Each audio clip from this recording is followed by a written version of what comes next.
Adventure is in my blood. Finding treasures big or small and having fun is what it's all about. With my wife Melissa and our 3 kids, life is pretty full. But there isn't a mountain we can't climb together. This isn't your ordinary antique store. My name is Alex Archbold and this is Curiosity Inc. I'm home, honey. Hey guys, and welcome to today's episode. I am off to go pick up a really huge record collection, and it's kind of bittersweet. And the reason why it's bittersweet is that this record collection once belonged to my dad, Don. Now, for those of you that don't know, my dad was a musician. He was a filmmaker at one point in his life, and later in life he became, I wouldn't even say a record collector, I'd say a connoisseur of records. Now, right after he passed, we sold off the lion's share of his 10,000 record collection. We got it down to about 1,000, but we kept back the 1,000 very best records that we felt were in his collection. Still a lot of records. We thought we had a deal, somebody was interested in buying it, and that deal fell through, and my mom was kind of sick of looking at them, so I ended up buying them off of her. It's kind of hard for me to look at because I know a lot of this stuff we picked out together, but so much that's in there, I don't even know what's in there. You know, he was off collecting and buying and doing stuff all on his own. So we're going to grab the boxes of records, bring them back to my house. I'm going to go through them and see exactly what's left out of this collection. But before I do this, I'm going to need a much bigger vehicle. The Cadillac just isn't going to be able to hold all this stuff. So today is a day for the trusty old ambulance, but it hasn't moved pretty much, well, since before there was snow, you know, almost in spring. I'm hoping it's going to start today. I've got to clear off, you know, several months worth of snow off of it, but we're going to give it a go. This car has generally been really reliable. I'm hoping that I'm going to find that everything's okay here. Okay, let's try a cold start on the ambulance. Give it a little bit of gas. Come on. Oh, I can feel it wants to start. Let's try that again. There she goes. What a good old car this is. It's been probably a couple months since I've even started this car, so I was a little bit shocked that it started up. You ever find yourself in need of a reliable vehicle, just go pick up a 72 Pontiac ambulance. Apparently they're really good. Well, the old ambulance should be warmed up enough for me to drive. With the cars parked side by side, you kind of get the sense of how long the Cadillac is. Look, these are pretty well nose to nose. This Cadillac is about the same length as a full-size ambulance from the 70s. You know, your average car, the size of an ambulance. Okay, windshield is cleared off. Let's see if I can get out of the snow here and head over to Mom's to pick up the records. So this is it, what's left of my dad's office. We've got tons of records in here, and we've got boxes of it, you know, the Beatles box set and Who posters and some of his fancier records with his turntables. Kind of sad that my dad's gonna be, you know, taking all this stuff down, but hopefully we'll be able to find good homes for it down the road. These are all things that were special to him, but my mom gets to start a new life and decorate how she wants to decorate, and that'll all be good. Now, my dad had pretty eclectic tastes. I mean, I look at some of the records here, and he's got everything from Tchaikovsky to the Flying Burrito Brothers and the Beatles. But most of what he collected was early rock and roll, rockabilly, and kind of surf band and surf guitar kind of music. So I won't be surprised, I'm sure, if I find some Dick Dale and stuff like that in. But what I need to do is start emptying these cubbies out here so that my mom can do whatever she wants with the shelving and get these all boxed up. So I'm just going to create a bunch of boxes and then transport it over to my house, and we'll search through it there. Okay, I've got everything pretty much loaded up in the back here. It's a good size haul of things. Surprising, records don't really look like that much until you start putting them in boxes, and it weighs like a metric ton. But I'm going to go through these kind of one box at a time and I guess try and start sorting. It's going to take me a while to do. That's a lot of stuff, but hopefully there's a few treasures in there. We'll find out. I'm trying to do this video like a regular kind of unboxing, but for me there's a lot of emotion attached because I remember going with my dad to buy some of these, and he collected this stuff over a period of years. It was always a Christmas present or a birthday gift. I knew what to get him because he was into records and music stuff. So it is kind of bittersweet that it ends this way, but we don't get to keep everything forever. But it should be fun to go through still. We'll try and make our way through it. And you know, I've never really fully been through his record collection before, so this will be fun for me to see exactly what's in these boxes too.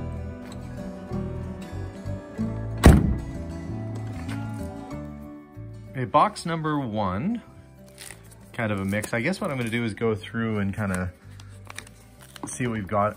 Rolling Stones. I think some of these are in plastic, and he also collected ones that were factory sealed, like this copy of Beach Boys' Pet Sounds is still in its factory cellophane. There's a few in here that are still unopened. Tragically Hip, who my dad had a connection to. He directed the first 2 of their rock videos, and that one has never been out of the package. So if somebody who's a collector of them, good Canadian rock band, that's gonna be kind of a treat to get because it's gonna be in really great shape. I unpacked pretty well the entire box of records onto the table. Now, my dad was into all sorts of different things. He liked the kind of the girl rock bands like the Shangri-Las, and I could see some of these he paid over $100 for. He also had a ton of 45s. Now, these were separated and we sold off, I kid you not, probably like 3,000 45s at a garage sale about a year and a half ago. Many of these were 45s in this pile, and some were picture sleeves. Now, the difference between a picture sleeve and a regular album, you could buy them plain. Well, that's actually, they would have been more like this, just a plain 45 and a basic cover. But if you would have had the fancier version, you would have got something like this. Now, this is a Beatles fan club record. That's pretty cool. And there's all sorts. I noticed he was a big Beatles fan. So there's a lot of Beatles stuff in here. There's Elvis Presley, and he was a stickler for original pressings. Link Ray. He said he liked rockabilly, so it's not surprising me that there's some rockabilly and other sorts of records in here. And you can tell the difference between a real one and a reproduction, because the real one, obviously, you can tell from the age of the cover, but it's got the black label RCA dog. These are all original pressings. And some of these can be, you know, worth anywhere between like $20, $50 and up, depending upon the rarity and condition. So this is a pretty good pile of stuff. Now, it's going to take me a while to kind of go through all this. Magical Mystery Tour with the book. It has a little booklet inside. Beatles Old Brown Shoe, Hard Day's Night, and that's on the British Parlophone label. The Beatles Hits. Boy, they should have rethought how they spelt that one. If I had a potty mouth, I might think that said something else. But cool album. So you have the maturity of a 7-year-old going through these records. And then there's some newer stuff in here, like The Cure. And see, look, he paid $50 for this one. 5x5 Rolling Stones. And what does it say? First issue EP clipped corner promotional. There's so many different things to know about collecting records. It's like, why on earth $139 for I Want to Hold Your Hand? You know, that sometimes it's the dead wax, sometimes there's different things about it that make them a little bit more collectible, but you really have to spend your time and go through looking these things up online to see what the values are. James Brown, Living in America from Rocky. A really interesting variety of stuff. As for some of the 33s, or the LPs that were in that, we've got Shangri-Las doing Leader of the Pack. Everybody knows Leader of the Pack. If you don't, I don't know where you've been. There's the Crystals, of course, you know, songs like To Do Run Run. On Broadway, He's a Rebel. You kind of get the idea of the sort of stuff you liked. The Beatles Youngblood. It looks like a German release. Powder Blues Band. That was a Canadian band. It was autographed by the whole band. And you can see Willie there. He must have played keyboards because he's got the keyboards all drawn out. With the Beatles, their first album on Parlophone. The $200 album, I guess. Rainbow Ballroom. Rare Edmonton LP with promo insert, very good condition. And it's got bands like The Lords, It's Us. These are all local bands. Southbound Freeway. Some of them became something and some of them didn't move on to do anything else. There's Introducing the Beatles. England's #1 vocal group on VJ. That's a pretty good one to come across. And this is another one. He loved the Ronettes. Anything early Phil Spector like this. Presenting the Fabulous Ronettes, featuring Veronica. And they had songs like Be My Baby, Walking in the Rain, Baby I Love You, Chapel of Love. You might not remember the name The Ronettes, but you definitely would remember those songs. And there's a couple of them in here. There's also one from somebody named Belle. I'm not familiar with this, but it's Belle Gonzalez. And it's autographed. The Beatles book. Here's a neat one that's a variant. The Rolling Stones, Some Girls. I can't remember what the big hit was off of this one. Oh yeah, there it is. Beast of Burden, that was the hit off of this. But if you look at the front of the cover, you can see there's Marilyn Monroe. But they didn't actually have the rights to use her image, so this album cover got pulled very quickly and was destroyed, and they ended up replacing it with, I think, Mick Jagger's face kind of in makeup as a replacement for that. But these early ones that have the Marilyn Monroe are desirable because, well, they got pulled. They lost a lawsuit, and if you bought it at the time, you would have had a chance to get one, but then that was only short run. It's also what they call like sort of a cutout. You can feel the indentation where the sleeve on the inside is separated from the cardboard of the outside. Oh, a good early cover, and it still has a Marilyn Monroe on it. I've decided it was just way too much to try and process at home, so I'm bringing it into the shop. Sean's here helping me out, right behind me. And there's a couple turntables. We're actually gonna try and set them up, I think, right? Yeah. So we'll continue Dad's legacy of listening to music and bring it to the shop. I think we've got a nice turntable of Technics that we're gonna try and get working. He actually had two at his house. One was this linear tracking turntable, which is a really odd piece of design. And instead of the turntable, the arm rotating with it, it went straight across. Now to find one of these in working condition is fairly tough. This would have been really state of the art back in probably the late 80s. But the one I want to use is actually underneath. Sean, if you want to take that one off. We're going to set this Technics up. It's a SL3300 direct drive. These would be prized even by DJs because it's direct drive. You can scratch on them. Like so, except you wouldn't make those corny dad scratching sounds. But I know my dad had a really good needle on there, and this was his regular use turntable. I think it'll be perfect for the shop. Taking a bit of a break from sorting through records because very soon I'm going to have to ship a bunch of this stuff out. Putting them on eBay, mailing them out to people all over the place. One thing that you wouldn't expect to be a great box for shipping out records are pizza boxes. They're pretty much the exact right size. So I found a food wholesaler in town that sells these. I brought in a record to kind of size it up, and you can get an idea about where it's going to fit. So I'm going to buy the right size. I think the 14-inch one will be perfect. I'll have a nice variety of pizza boxes to ship some records with.